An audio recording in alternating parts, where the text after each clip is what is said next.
Bien, queridos estudiantes, vamos a continuar con nuestra explicación sobre la Revolución Francesa y la llegada de Napoleón Bonaparte al poder en Francia. Durante la Revolución Francesa va a aparecer el personaje conocido por todos nosotros y famoso en la historia europea en el siglo XVIII y principios del siglo XIX, que es Napoleón Bonaparte. Napoleón Bonaparte es un general que nació en la isla de Córcega, cerca de la frontera italiana, y tenía un acento particular corso, de tipo italiano, cuando hablaba francés. Él llega a través de un golpe de Estado al gobierno francés en el año 1799.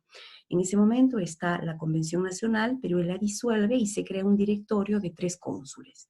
Uno de esos cónsules es Napoleón Bonaparte.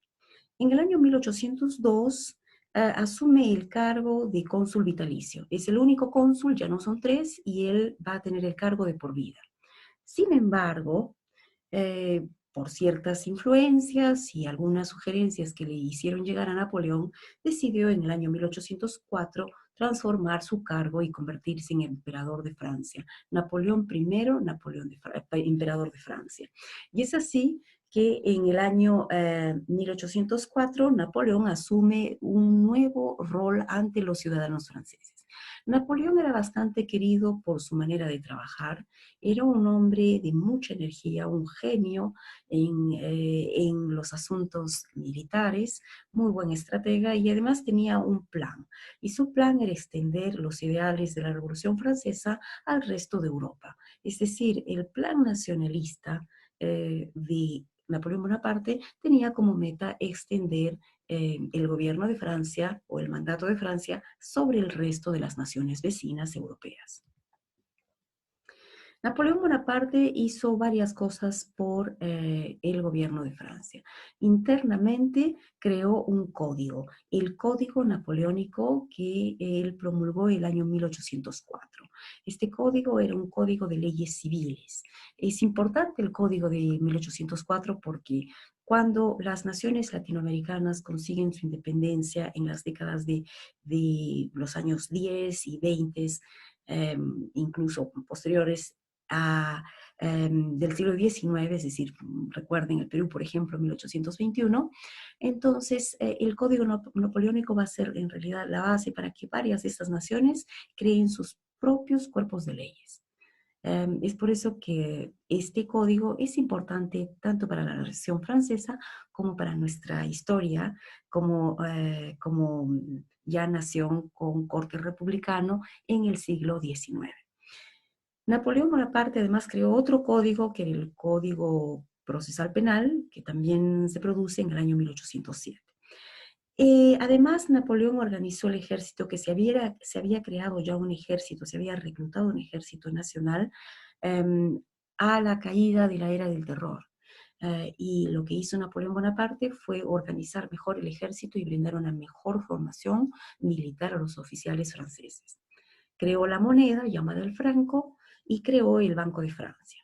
Apoyó la industria, apoyó la construcción de obras públicas en el interior de Francia y también reorganizó la educación y creó el liceo para que se formasen aquellos que tenían capacidad intelectual y para que ellos pudiesen ocupar cargos en el gobierno. Y no fuese simplemente que alguien accede a la educación por su posición económica. Eso también ayudó mucho, digamos, a la educación en Francia y estableció lo que se conoce como el concordato con la Iglesia Católica, por el cual se saldaron ciertas cuentas que habían quedado pendientes entre la Iglesia y el gobierno, dado que durante la época inicial de la Revolución Francesa, muchas propiedades de la Iglesia Católica habían sido confiscadas, habían sido expropiadas, y Napoleón Bonaparte le dijo a la Iglesia que no se las iba a retornar, pero que para mantener la paz sí permitía que la Iglesia en adelante no fuese tocada, y también prometió pagar los sueldos a los sacerdotes. Esta época de la Revolución Francesa trajo consigo, digamos, una especie de persecución hacia la Iglesia Católica y Napoleón Bonaparte sabía que tenía que resolver estos problemas con la Iglesia. Por eso se creó el concordato con la Iglesia Católica. Acá vemos también en la imagen que les he colocado una moneda llamada Napoleón, que se acuñó en el año 1803. Vemos la imagen, el perfil de Napoleón acuñado, es una moneda de oro. Para adquirirla había que pagar 20 francos. También se acuñaron Napoleones de plata. ¿Cuál era el sueño de Napoleón Bonaparte? Como lo dijimos al principio, lo que él quería era extender los valores de Francia, que eran los valores de la revolución, la igualdad, la libertad, la fraternidad, y llevar estos valores al resto de las potencias que todavía tenían el corte de monarquía absolutista. Él quería en realidad controlar Europa y que estuviese controlada bajo el mandato del Imperio francés que él había creado con ese propósito, ¿verdad? El proyecto entonces nacionalista fundamentalmente de Napoleón, al considerar que los valores de Francia como nación eran superiores al resto de las naciones europeas que aún sostenían el absolutismo como forma de gobierno. Entonces, estas ideas, estos valores superiores, él quería trasladarlos al resto de Europa. Y no encontró mejor forma que emprender batallas de conquista, colocar a personas cercanas a él de confianza, entre ellos varios familiares. En España, por ejemplo, colocó a su hermano José Bonaparte en una invasión de las tropas napoleónicas hacia Portugal y luego con la ayuda de los ingleses se logró la resistencia ante Napoleón y finalmente fue expulsado el gobierno francés. Sin embargo, la repercusión que tiene la llegada de Napoleón y de las ideas napoleónicas a España es algo también importante, ¿no?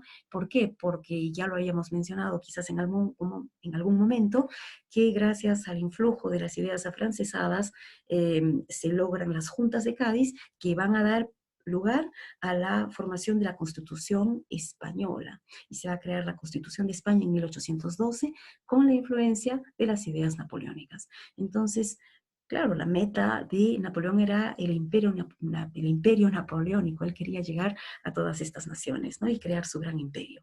Se dice incluso que en la fecha de su coronación, él no permitió que el Papa fuera quien le pusiese la corona, sino que él mismo la cogió y él se coronó emperador de Francia. Llegó a casarse con la hija de un rey.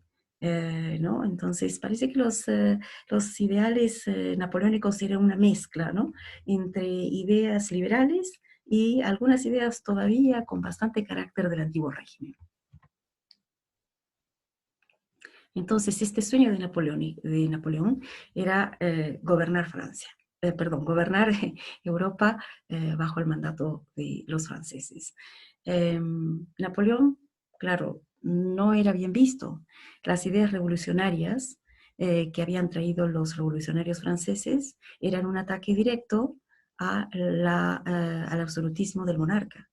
Esta afrenta, este choque directo contra el gobierno absolutista era repudiado por las potencias absolutistas. Y habían varias que estaban cerca a Francia, que eran justamente monarquías de ese estilo. Vemos entonces que no era fácil para Napoleón extender sus ideas revolucionarias y por eso esta defensa y estas coaliciones que logran sus enemigos, ¿no? Por ejemplo, en las batallas con las que él, que él emprende contra Inglaterra, Austria, Rusia, Prusia, Italia y también algunos señores en Alemania, pues no van a tener mucho éxito. Si bien es cierto, al principio Napoleón avanza y logra conquistar territorio y lo hace también en un relativo corto tiempo, no logra la meta que él hubiera deseado, que era verdaderamente consolidar un imperio napoleónico. No pudo vencer nunca a los ingleses, tampoco a los rusos.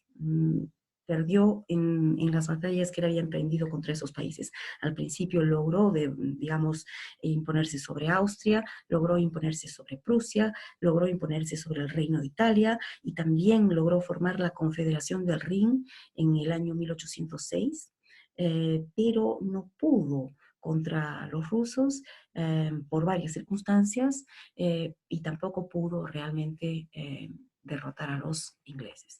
Esto así, en el año 1814 puso a Napoleón en una situación bastante difícil porque la coalición de estas naciones, como Inglaterra, Austria, Rusia y Prusia, finalmente logran lanzar ejércitos para atacarlo en sus diferentes fronteras, y por más que Napoleón hace todo lo posible para defenderse, logra ver que también en París se había desgastado el apoyo a Napoleón, y es así que un gobierno temporal que se había instalado mientras Napoleón fue a luchar en sus fronteras en el este, en ese momento pues se vieron frente a un estado de negociación con estas potencias y finalmente capitularon. Esto significó que Napoleón tuvo que abdicar como emperador de Francia, y lo hizo en el año 1814, en el mes de abril. Meses más tarde, Napoleón Bonaparte retorna al gobierno en una época que vienen a ser 3 meses y se le conoce como el Imperio de los 100 días. Napoleón llega, pero realmente no logra lo que él quería, que era nuevamente atacar a las potencias europeas. Y es derrotado en la batalla de Waterloo, en Bélgica, y los ingleses lo exilian a la isla de Santa Elena, donde fallece en el año 1821. Bien, para terminar, los voy a dejar con unas frases del célebre Napoleón Bonaparte. Miren, están en inglés, los dejo a ustedes para que las analicen. Una de ellas nos habla acerca del carácter de las personas, ¿verdad? Que se revela en circunstancias difíciles. Y la otra nos habla acerca de el arte de saber actuar, ¿no? En algunas ocasiones uno debe ser muy cuidadoso cuando actúa, muy cuidadoso, y en otras uno tiene que ser un poco más atrevido y arriesgarse, ¿no? El balance entre ambos es quizás lo que lleva al éxito de las acciones que uno emprende. Muy bien, con esto hemos acabado esta explicación sobre la era napoleónica, y ya luego veremos en los próximos videos la época de la restauración y también la llegada de estas revoluciones del siglo XIX que van a adoptar las ideas liberales de la Revolución Francesa. Y eso que hizo Napoleón con sus luchas va a terminar traduciéndose en varias revoluciones de corte burgués en el siglo XIX. ¿Con qué finalidad? Con la finalidad de abolir completamente el antiguo régimen e imponer naciones con constituciones de carácter democrático y en algunos casos con monarquías de tipo constitucional. Muy bien, queridos estudiantes, los dejo. Nos vemos en nuestro próximo video. Gracias.